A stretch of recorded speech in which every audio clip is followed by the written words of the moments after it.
নমস্কার। আজকের বিষয় শিশুদের এআরআই বা আইএলআই। অনেক দিন স্বাস্থ্য সম্পর্কিত বড় ভিডিও দেওয়া হয়নি, তো আজকে সময় পেয়েছি। তো শিশুদের এআরআই বা আইএলআই নিয়েই আজকের আলোচনা। ARI, A for acute, R for respiratory, R I for infection. Acute respiratory infection, respiratory infection অর্থাৎ সর্দি কাশি। তাহলে মূলত শীতকালে কি হয়, বাচ্চাদের সর্দি কাশি বেশি আক্রান্ত হয়। আর আইএলআই, আইএলআই হচ্ছে I for influenza, L for like, I for infection, ILI. তো শিশুদের সর্দি কাশি, এআরআই আইএলআই এগুলো কখন থেকে হয়? নভেম্বর ডিসেম্বর মাস থেকে শীতকালীন এই সময় শুরু হয়ে থাকে। কতক্ষণ পর্যন্ত? না ফেব্রুয়ারি মার্চ পর্যন্ত। তাহলে November December January February March, 5 মাস। তাহলে 5 মাস কম কথা নয়। তাহলে এই সময় বাচ্চাদের যে উপসর্গগুলি দেখতে পাওয়া যায় সেগুলো কি কি আমরা জেনে নিই। অর্থাৎ এআরআই বা আইএলআই রোগের সাধারণ উপসর্গগুলি কি? প্রথমত, 3 বা তার অধিক দিন ধরে জ্বর হওয়া। দ্বিতীয়ত, নাক দিয়ে জল পড়া, গলা ব্যথা বা কাশি। তৃতীয়ত, বাচ্চার ঝিমিয়ে পড়া। চতুর্থ, সারা শরীরে ব্যথা। পঞ্চম, কিছু কিছু ক্ষেত্রে বমি ও পাতলা পায়খানা। নাম্বার 6, দ্রুত শ্বাস নেওয়া বা শ্বাস প্রশ্বাস নিতে কষ্ট হওয়া। তাহলে এতগুলি উপসর্গ আপনার বাড়িতে যদি শিশু থাকে তার কিন্তু হয়ে থাকে, কারণ দেখবেন এই শীতকালে হয়েছে। শিশু কেন বলছি, বড়দেরই হয়, আর বড়দের থেকে শিশুদের তো সংক্রমণ হয়েই থাকে। তাহলে যদি মায়ের হয়, দাদুর হয়, ঠাকুমার হয় এবং সে যদি বাচ্চাকে কোলে নেয়, সেখান থেকেও সংক্রমণ তাহলে আসতে পারে। এবার আমরা জেনে নেব গৃহ চিকিৎসা কী, অর্থাৎ শিশুকে যদি বাড়িতে রেখে আমি চিকিৎসা করি কি করা যেতে পারে। নাম্বার 1, বেশি পরিমাণে জল বা তরল খাবার খাওয়াতে হবে। অর্থাৎ যেই 6 মাস পেরিয়ে যাচ্ছে, বুকের দুধ খেয়ে চলেছে 6 মাস পর্যন্ত, তারপরে কি ভাত বা কিছু অন্যান্য খিচুড়ি এই সমস্ত খাবার খাওয়াচ্ছি, তাহলে সেই সব বাচ্চাদের আফটার 6 মান্থস তাহলে সেই সব বাচ্চাদের বেশি করে তরল খাদ্য এবং জলপান করাতে হবে। আর যদি 6 মাস পর্যন্ত বুকের দুধ খায় এবং তার সঙ্গে সঙ্গে এই সমস্যাগুলি দেখা যায়, তাহলে বুকের দুধ বারবার খাওয়ানো। এই নাম্বার 1 হয়ে গেল গৃহ চিকিৎসা। নাম্বার 2, পাতলা পায়খানা হলে কি দিতে হবে? ওআরএস ও জিঙ্কের বড়ি খাওয়াতে হবে। তাহলে ওআরএস খাওয়াতে হবে। তাহলে 6 মাস বয়স পেরিয়ে গেলে তাহলে সেই বাচ্চার ওআরএস খাওয়াতে হবে। আমার এই চ্যানেলে ওআরএস খাওয়ানোর নিয়ম, ওআরএস কীভাবে প্রিপারেশান করা হয় আছে, দেখে নেবেন। জিঙ্কের বড়িও কোন সময় কতদিন ধরে খাওয়াবে সেটিও আছে, দেখে নেবেন। তাহলে পাতলা পায়খানা হলে ওআরএস ও জিঙ্কের বড়ি খাওয়াতে হবে। এবার নাম্বার 3, গৃহ চিকিৎসা কী হতে পারে? না জ্বরের জন্য প্রয়োজনে প্যারাসিটামল দিতে হবে। যদি জ্বর হয় তাহলে তাকে ফেলে রাখবেন? অবশ্যই না, তাকে প্যারাসিটামলের ডোজ দিতে হবে। এবার আমরা জেনে নেব যে একটি শিশু তার প্যারাসিটামলের ডোজ কিভাবে আমরা মাপজোক করে দিয়ে থাকি।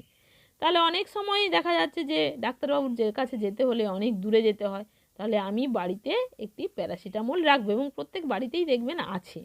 যদি শিশু হয় তার প্যারাসিটামলের সিরাপ আছে, আর যদি বড় কেউ থাকে তার প্যারাসিটামলের ট্যাবলেট আছে। তাহলে এই প্যারাসিটামল কিভাবে আমরা ক্যালকুলেশন করে বাচ্চাকে খাওয়াতে পারি? তাহলে প্রথমে প্যারাসিটামল ডোজ দিতে গেলে আগে শিশুর ওজন কত জেনে নিতে হবে।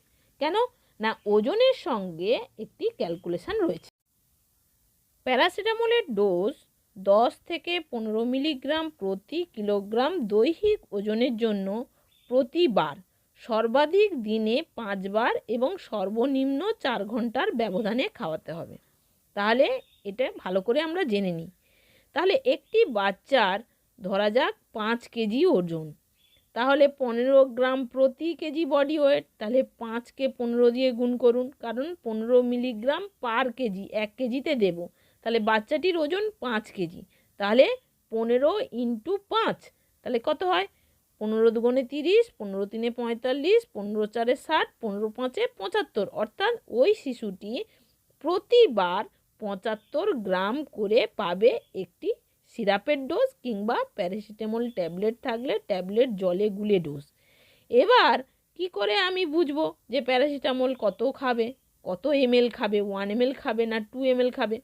তাহলে আপনার কাছে যে সিরাপটি আছে ওই কম্পোজিশানটা পড়ে নিতে হবে যে কত এমএলে কত রয়েছে। তাহলে কম্পোজিশানে ক্লিয়ার লেখা আছে যে উপরে 5 ml 125 মিলিগ্রাম রয়েছে। তাহলে 5 ml যদি 125 থাকে তাহলে কি 25 5 125, তাহলে প্রত্যেক 1 ml আছে 25 মিলিগ্রাম। তাহলে কত হলো যে ওই বাচ্চাটি পাবে, ওই শিশুটি যেহেতু তার বডি ওয়েট 5 কেজি, তাহলে 75 মিলিগ্রাম। তাহলে প্রত্যেক 1 ml যদি 25 মিলিগ্রাম থাকে তাহলে 3 ml পাবে, সোজা হিসেব। তাহলে 25 3 75, তাহলে তাকে 3 ml খাওয়াতে হবে। এবার বলা হয়েছে যে সর্বোচ্চ ডোজ আর সর্বনিম্ন ডোজ। তাহলে সর্বাধিক 5 বার দেওয়া যেতে পারে সারাদিনে, 24 ঘন্টার মধ্যে সর্বাধিক 5 বার দিতে পারে, এর বেশি নয়। অর্থাৎ 3 ml করে 5 বার দেওয়া যায় সারাদিনে, এর বেশি দেওয়া যায় না। আর সর্বনিম্ন দেওয়া যেতে পারে 4 ঘন্টা অন্তর। আশা করছি প্যারাসিটামলের ডোজটা শেখাতে পারলাম। এরপরে আসছি, ওষুধের জ্বর না কমলে স্বাভাবিক তাপমাত্রার জল দিয়ে গা মোছাতে এবং মাথা ধোয়াতে হবে। আমরা এটা তো ভালোভাবে জানি, একটু স্পঞ্জ করে দেওয়া, অর্থাৎ তার টেম্পারেচার কিছুতেই কমছে না, তাহলে একটু স্পঞ্জ করে দিলে তাহলে টেম্পারেচারটা কমবে। আর নাক বন্ধ হয়ে গেলে কি করতে হবে না, লবণ জলের যে ধোঁয়া উঠবে সেই ধোঁয়ায় একটু ভেপার নিতে হবে। আর জ্বর, শ্বাসের হার, খাওয়ার পরিমাণ এবং প্রস্রাবের পরিমাণের নজরদারি রাখতে হবে। তাহলে কি কি রাখতে হবে? জ্বর দেখতে হবে ঠিক মতো করে, এবং শ্বাস প্রশ্বাস নেওয়াটা দেখতে হবে, এবং কি করতে হবে না প্রস্রাবটা দেখতে হবে যে প্রস্রাবের পরিমাণ কমে যাচ্ছে কিনা। আর বাসক তুলসী পাতার রস খাওয়াতে পারেন। বাসক পাতা খুবই গন্ধ, যদি কেউ খেতে পারে তাহলে খাওয়াতে পারেন, এবং তুলসী পাতার রস খাওয়াতে। এগুলো হচ্ছে গৃহ চিকিৎসা। এইবার আসি বিপদের লক্ষণ কি। 3 দিন থেকে 5 দিন টানা জ্বর বা ধুম জ্বর এরকম হলে একদম ঘরে ফেলে রাখা যাবে না, বা কোনো গৃহ চিকিৎসার আওতায় আনা যাবে না, হসপিটালে নিয়ে যেতে হবে, ডাক্তারবাবুর কাছে নিয়ে যেতে হবে। এবার আসছি যে একটা ঘর করা আছে, দেখুন যে এখানে কি লেখা আছে, সেই শ্বাস প্রশ্বাসের গতি প্রকৃতি লেখা আছে, সেটা আমরা দেখে বুঝতে পারবো যে বাচ্চার অবস্থা কেমন। তাহলে বয়স যদি 0 থেকে 2 মাস হয় তাহলে শ্বাসের গতি মিনিটে 60 বারের বেশি হবে। আর যদি 2 মাসের উপর হয় আর 1 বছর পর্যন্ত হয়, অর্থাৎ 2 মাস থেকে 1 বছর পর্যন্ত, তাহলে শ্বাসের গতি কত হতে নর্মাল না 50 বারের বেশি। আর যদি 1 বছর থেকে 5 বছর হয় তাহলে শ্বাসের গতি কেমন হবে? মিনিটে 40 বারের বেশি। আর 5 বছরের যদি বেশি হয় তাহলে শ্বাসের গতি হবে 30 বারের বেশি। এর থেকে যদি অত্যধিক বেশি হয় বা কম হয় তাহলে যা বুঝতে হবে যে বাচ্চার কোনো সমস্যা হচ্ছে, তাহলে একেবারে নিয়ারেস্ট স্বাস্থ্যকেন্দ্রে কিংবা ডাক্তারবাবুর কাছে নিয়ে যেতে হবে। এবার আসা যাক যে শ্বাস নেওয়ার সাথে বুকের মাংসপেশি ভিতরের দিকে ঢুকে যাওয়া বা নাকের পাটা ফুলে যাওয়া, এটিও একটি বিপদের লক্ষণ। শিশুর সারাদিনে খাওয়ার পরিমাণ অর্ধেকের কম হয়ে যাওয়া, এটিও বিপদের আরেকটি লক্ষণ। দিনে 5 বারের কম প্রস্রাব করা, এটিও বিপদের লক্ষণ। আর সারাক্ষণ ঝিমুনি বা বেহুশ ভাব, হঠাৎ খিঁচুনি হওয়া বা অজ্ঞান হয়ে যাওয়া, এটিও বিপদের লক্ষণ। অর্থাৎ তাহলে আমি বোঝাতে পারলাম যে বিপদের কোন কোন লক্ষণ দেখলে আপনি হাসপাতালে নিয়ে যাবেন কিংবা ডাক্তারবাবুর কাছে নিয়ে যাবেন, আর কোন কোন লক্ষণগুলো দেখলে বাড়িতে চিকিৎসা করবেন বা গৃহ চিকিৎসা করবেন। বিপদের লক্ষণগুলো তো জানলাম, আরেকটি গুরুত্বপূর্ণ কথা জেনে রাখা দরকার।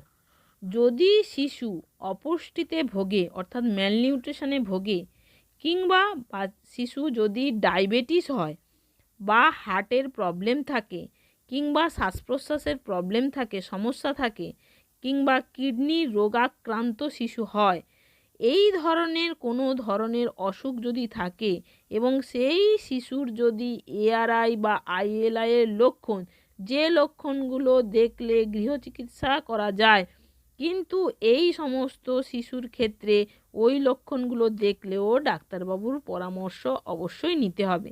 কেন না ওই শিশু গুরুতর অসুস্থ, তাই ওর ওই লক্ষণ সামান্য লক্ষণও তার কাছে গুরুতর ব্যাপার। এবার আসি পরিবারের সদস্যদের কি করা উচিত বা কি করবেন। হাঁচি কাশির সময় মুখ ঢেকে কাশুন। কনুই দিয়ে কাশির সময় নিজের মুখটি আড়াল করুন। ঘন ঘন সাবান ও জল দিয়ে হাত ধুতে হবে। পরিবারের সদস্যদের কথা বলছি, কিন্তু শিশুর নয়। এবং স্যানিটাইজার যদি দরকার হয় ব্যবহার করতে হবে। বাইরে থেকে এসে জামা কাপড় বদল করে তবেই শিশুর কাছে যান। উপসর্গ আছে এমন ব্যক্তিকে পরিবারের থেকে একটি আলাদা করে রাখুন, কারণ শিশুর হতে পারে। আর 2 বছরের নিচের শিশুর বিষয়ে বিশেষভাবে সতর্ক থাকুন, যেন কোনোভাবেই ওই আক্রান্ত ব্যক্তির সংস্পর্শে না আসে। বেশি পরিমাণে জল ও তরল খাওয়াতে হবে। এবার আসি যে পরিবারের সদস্যরা কি করবেন না। কি করবেন আমরা জেনে গেলাম, কি করবেন না। চোখে, নাকে, মুখে অযথা হাত দেবেন না। যেখানে সেখানে কপ থুতু ফেলবেন না। নিজে থেকে ওষুধ খাওয়া উচিত, একেবারেই উচিত না। ভিড় পরিবেশ বা স্থান যথাসম্ভব এড়িয়ে চলুন। অসুস্থ শিশুকে স্কুলে পাঠাবেন না, কারণ আপনার অসুস্থ শিশুর থেকে অন্য শিশুদেরও যেমন হতে পারে, আবার অন্য শিশুরা যদি ARI বা ILI ভোগে, অর্থাৎ সর্দি হাঁচি কাশিতে ভোগে, তাহলে তারও হতে পারে। ওই জন্য অসুস্থ শিশু যদি হয় তাহলে তাকে স্কুলে পাঠাবেন না। এর সঙ্গে আরেকটি কথা মনে রাখতে হবে যে আপনার কাছাকাছি সুস্বাস্থ্য কেন্দ্রে প্যারাসিটামল কিংবা সর্দি কাশির অন্যান্য ওষুধও পাওয়া যায়। টেলিমেডিসিন করা হয়, সেখান থেকেও ডাক্তারবাবুকে দেখাতে পারেন।